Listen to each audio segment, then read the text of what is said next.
For God so loved the world, come on, that He gave His only Son, and whosoever believes. 민수기 14장에 보면 이스라엘 백성이 약속의 땅인 가나안 땅에 들어가기 전에 12명의 정탐꾼을 보냅니다. 그런데 그 중에 10명은 이스라엘 백성이 이 가나안 족속, 크고 장대하고 힘이 거세 보이는 이 가나안 족속에게 패할 것이다, 지레 겁을 먹고 부정적인 보고를 합니다. 그리고 아시다시피 갈렙과 여호수아는 긍정적인 보고를 하죠. 그런데 이 이스라엘 백성은 절대 다수인 이 10명의 보고를, 그 지배적인 의견을 받아들여서 이스라엘 백성이 가나안 땅에 하나님이 약속으로 말씀하셨지만 못 들어갈 것이라고 생각하게 돼요.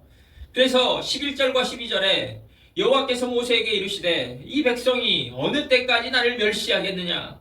내가 그들 중에 많은 이적을 행하였으나 어느 때까지 나를 믿지 않겠느냐?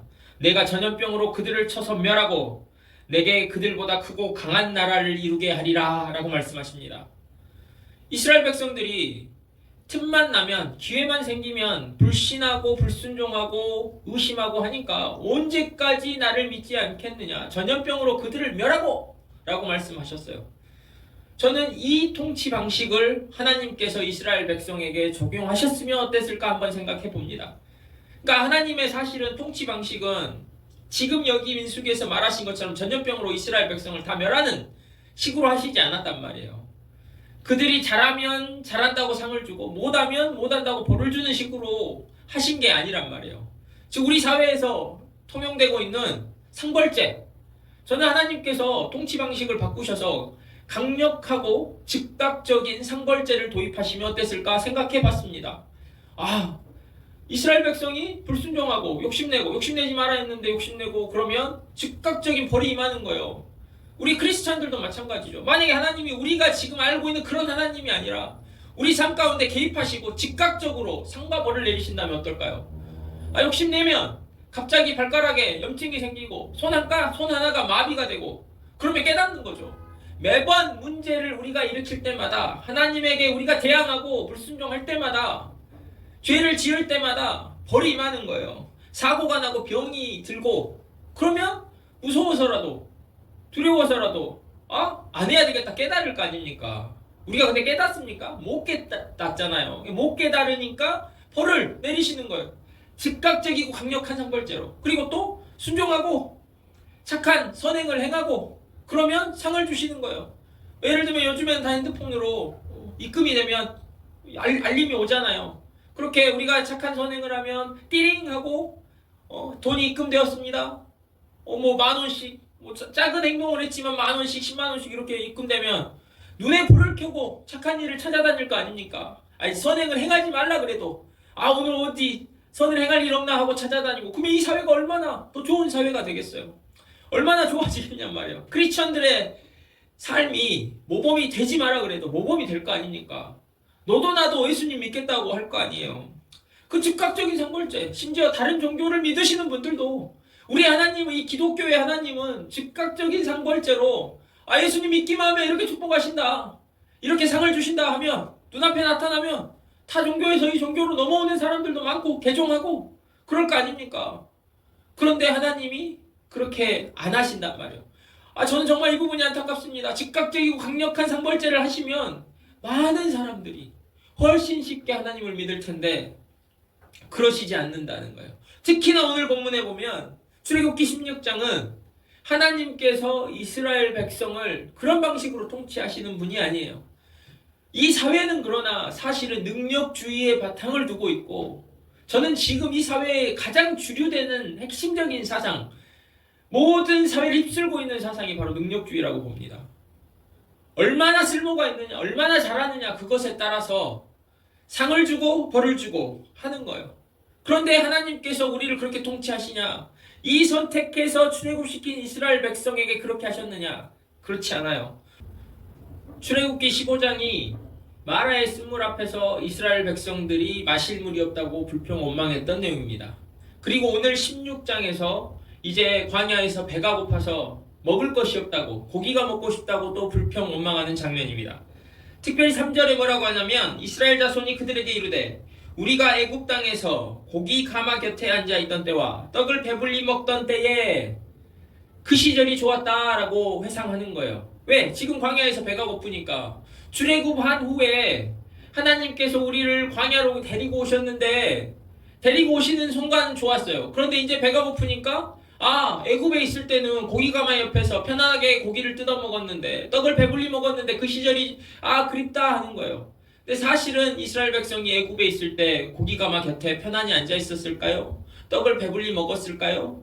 이스라엘 백성의 지위와 위치가 어땠습니까? 노예였습니다.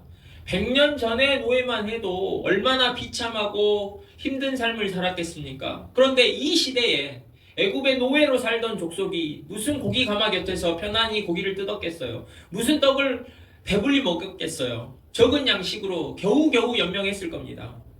만약에 애굽 사람들이 고기 가마 옆에 앉아 있으면 이스라엘 백성은 그 고기 가마에 그 옆에서 앉아서 고기를 뜯는 것이 아니라 가마에 불을 지피려면 나무 해와야 되죠. 나무를 다 이스라엘 백성이 노예니까 해가지고 와서 고기 가마를 얹고 불을 지피고 그리고 고기가 다 구워지면 애국 사람들이 먹고 있을 때 옆에서 지켜보고 있다가 그들이 이제 먹고 남긴 것, 그 남긴 것 찌꺼기들 어떻게 거기에다 밥이라도 말아서 먹었나 모르겠어요. 그 먹고 나면 끝납니까? 나중에 다 또 그 솥 다 씻어내고 닦아내고 그 불 지폈던 거 다 정리하고 하는 일, 그게 바로 노예의 삶입니다. 무슨 고기 가마 옆에서 고기를 뜯겠어요. 그 삶을 살았던 사람들, 그 사람들이 이스라엘 백성이었어요. 무슨 떡을 배불리 먹었겠습니까? 무슨 풍족하고 편안한 삶을 살았겠습니까? 여러분, 오늘 본문의 제목처럼 노예에게 풍족한 삶이라는 건 없습니다. 노예는 어떤 사람들입니까? 묶여있는 사람들이에요. 뭔가 자기들이 풍족함을 가질 수 없는 사람들, 아무리 하루 종일 노동을 하고 노력을 해도 열심히 살았어도 노예에게 주어지는 것은 뭐예요? 빈곤입니다. 풍족한 삶이라는 건 없어요. 사실 이스라엘 백성은 애굽에서 노예된 사람들이었어요. 근데 하나님이 왜 출애굽시키셨습니까? 왜 광야로 데리고 오셨습니까? 그들을 이제는 노예가 아니로 백성 삼으려고. 만약에 노예로 계속 남아있으면 이스라엘 백성들에게 남는 것은 평생을 노예로 살아도 결국에는 빈곤함밖에 남지 않아요. 그러나 그들을 이끌어내서 백성 삼고 신약에 와서는 그들을 자녀 삼습니다.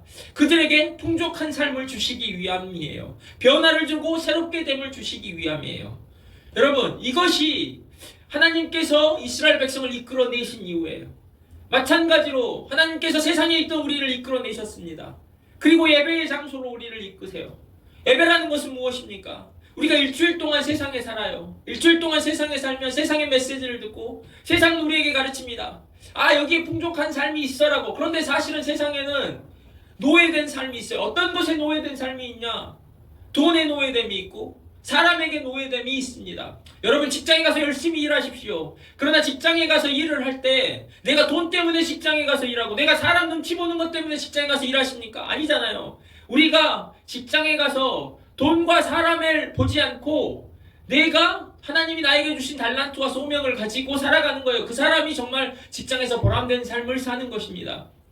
만약에 그렇지 않다면 우리가 아니라고 말할지 모르나 우리는 돈과 사람의 노예에 묶여 있는 거예요. 그렇게 살아가는 거예요.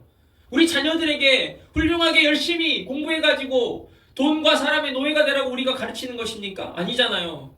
네가 하나님이 주신 그 소명과 달란트를 발견하고 그것을 잘 나누고 하면서 살아라 하는 쪽으로 우리는 교육해야 하는 겁니다. 이 예배라는 것은 그 세상에서 살아가고 있던 우리가 더 이상 세상에서 돈과 사람과 그런 것의 노예가 아니다라는 걸 일깨워주는 거예요. 우리는 하나님의 백성으로 하나님께서 우리를 부르셨구나, 하나님께서 우리를 백성 삼으셨구나 하는 정체성을 이 예배를 통해서 다시 한번 되새기고 하는 거예요. 만약에 그 되새김이 없다면, 리마인드 되는 것이 없다면 우리는 어느 순간에 세상에서 이렇게 사는 것이 풍족한 삶이구나 생각해요. 그러나 오늘 말씀드린 것처럼 내 신분이 물리적으로 노예는 아닐지언정 정신적으로 마음적으로 우리는 이 세상에서 결국에는 하나님을 모르고 살면 노예로 살아가는 겁니다. 어떤 노예? 돈과 시간과 그것보다 더 사실은 죄의 노예, 그 상태에서 벗어나지 못해요. 죄의 노예가 되어서 거기에서 살아가고 있는 거예요. 그러나 하나님께서는 우리가 죄의 노예가 아니라 너는 나의 백성이라 하고 부르신 거죠. 만약에 하나님을 모르고 우리가 죄의 노예로 살아가면 아무리 열심히 살아도 결국에는 빈곤함만 남는 거예요. 우리는 일시적으로 그것이 풍족한 삶이라고 생각할지 모르겠습니다. 그러나 그렇지 않아요. 미국 영화 중에 노인을 위한 나라는 없다, No Country for Old Men 이라는 영화가 있습니다. 이 영화를 참 재밌게 봤는데 이 영화의 주인공이 안톤이라는 킬러예요. 무자비하고 냉혹한 킬러인데 이 킬러가 등장을 합니다. 그런데 이 킬러는 무엇을 사실은 이 감독이 상징하도록 한 것이냐면, 이 영화가 이제 많은 작품상을 받았습니다. 근데 그 이유가 바로 이 무자비한 냉혹한 킬러, 그냥 액션 영화인 것처럼 보이지만 이 킬러가 상징하는 게 미국 자본주의를 이야기해요. 거대한 미국의 자본주의가 얼마나 냉혹하고 잔인한지를 이 킬러라는 주인공을 통해서 그 사회 전체를 휩쓸고 있는 미국 자본주의의 폐해 또는 그 부정적인 면을 드러냈던 거예요. 이 냉혹한 킬러가 등장을 합니다. 그래가지고 미국 사람들이 괜찮을 거야, 내가 열심히 살고 노력하면 나중에 풍족한 삶을 살 수 있을 거야 라고 생각하는데, 그들이 나중에 다 노인이 되죠. 노인이 된 사람들, 노인을 위한 나라는 없다. 노인은 어떤 사람입니까? 노인은 이제 힘을 다 쓰고 병약해지고 시대에 뒤처지고 그리고 무능력한 사람들을 대변해요. 그 사회에서. 이러한 사람들을 위한 나라는 없다는 거예요. 왜? 미국의 자본주의는 이 냉혹한 무자비한 킬러처럼 잔인하니까, 냉철하니까, 봐주는 거 없으니까 이 열심히 살았던 사람들이 나중에 노인이 되고 풍족한 삶을 이룰 거다라는 화상을 갖지 말라는, 그것을 꼬집었던 거예요. 미국 자본주의가 그만큼 믿을 만한, 나중에 당신들의 삶을 당신들이 무능력해지고 시대에 뒤처지고 병약해지면 돌보아줄 수 있는 그런 나라가 아니다, 이 잔인한 킬러를 봐라 하는 메시지를 준 거예요. 저는 마찬가지로 노예에게 풍족한 삶은 없다라고 말씀을 드리고 싶어요. 우리가 아무리 이 시대에 이렇게 열심히 살면 풍족한 삶을 누릴 거라고, 그러나 그 풍족함이 있습니다. 있으나 그것은 일시적일 뿐이에요. 그리스도인들에게, 크리스찬들에게는 이 풍요로워 보이는 삶이 일시적인 것이라고, 그것이 영원하지 않는 것이라는 것을 분명히 우리가 알고 있잖아요. 아무리 열심히 살아도 우리가 하나님을 모르고 살면, 그 하나님 안에 있지 않으면 우리에게는 빈곤함이 남아있는 거예요. 아까 말씀드렸다시피 노예에게는 귀결되는 것은 하루 종일 노동을 해도 결국에는 그들에게는 빈곤함이 남아요. 마찬가지로 우리가 하나님을 모르고 이 세상에 휩쓸려서 살아가다 보면 그때 잠깐 일시적으로 우리는 풍족한지 알고 착각하는 겁니다. 그러나 우리에게는 빈곤함만 남게 되어 있어요. Just makes me say